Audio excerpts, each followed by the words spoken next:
പ്രയാസങ്ങളെ മറികടക്കുവാൻ നാം ഏറെ പ്രയാസപ്പെടുന്ന കാലമാണിത്. ഓരോ ദിനവും നമ്മിലേക്ക് കടന്നു വരുന്നത് പ്രക്ഷുബ്ധമായ ചിന്തകളും താങ്ങുവാൻ ബുദ്ധിമുട്ടുള്ള ജീവിത പ്രാരാബ്ധങ്ങളും പേറിക്കൊണ്ടാണ്. ഈ തിരമാലകൾക്കുള്ളിൽ നിന്നും ദിനവും ഉദിച്ചു പോകുന്ന സൂര്യനെ പോലെ തങ്ങളുടെ പ്രാരാബ്ധങ്ങളിൽ എവിടെയോ മറഞ്ഞിരിക്കുന്ന പ്രതീക്ഷയുടെ ഒരുതിരി വെട്ടവും മുറുകെ പിടിച്ച് തൻ്റെയും തൻ്റെ ചുറ്റുമുള്ളവരുടെയും ജീവിതം കരുപിടിപ്പിക്കുന്ന ചില വ്യക്തികൾ, മഹത് വനിതകൾ നമ്മുടെ ഇടയിലുണ്ട്. നമ്മിൽ ചിലരുണ്ട് അതിജീവിതകൾ. അതിലൊരാളെ നമുക്കിന്ന് കാണാം. ജ്ഞാനകുമാരി അനിൽകുമാർ TMM ആശുപത്രിയിലെ ഫെസിലിറ്റി വിഭാഗത്തിൽ സേവനം ചെയ്യുന്നു.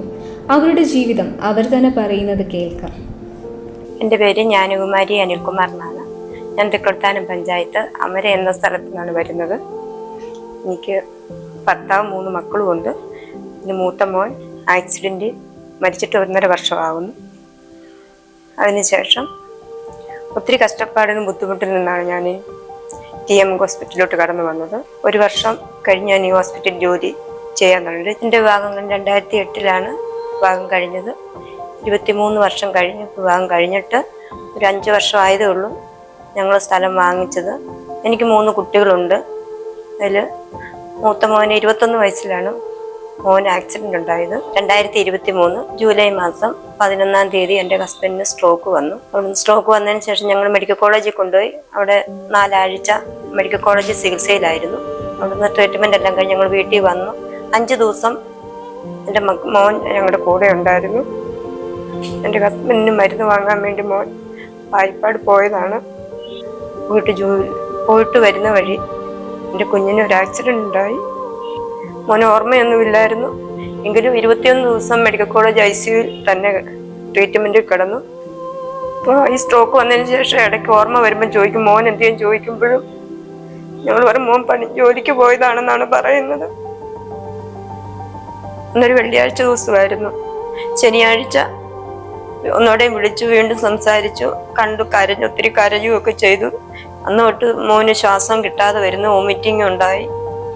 ഞായറാഴ്ച 2 മണിയായപ്പം മോൻ ഞങ്ങളിൽ നിന്നും മാറി.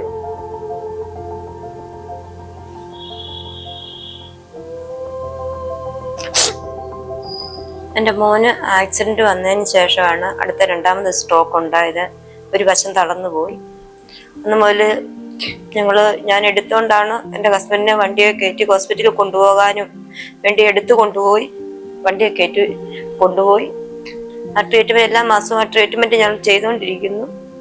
ആ ട്രീറ്റ്മെൻറ്റ് ചെയ്തതിൻ്റെ ഫലമായിട്ടും എൻ്റെ മക്കളുടെയും ഒത്തിരി പരിശ്രമം കൊണ്ട് എൻ്റെ ഹസ്ബൻഡ് എണീറ്റ് നടത്തി ഫിസിയോതെറാപ്പി ചെയ്ത് ഓരോരുത്തരും ചെയ്യുന്ന കണ്ട് യൂട്യൂബിലും നോക്കി അങ്ങനെ ഫിസിയോതെറാപ്പി ചെയ്ത് പുള്ളിയെ ഇപ്പോൾ സ്റ്റിക്ക് ഉപയോഗിച്ച് സ്വന്തമായ രീതി കുറച്ചടി നടക്കാൻ ദൈവം ഞങ്ങളെ അനുഗ്രഹിച്ചു.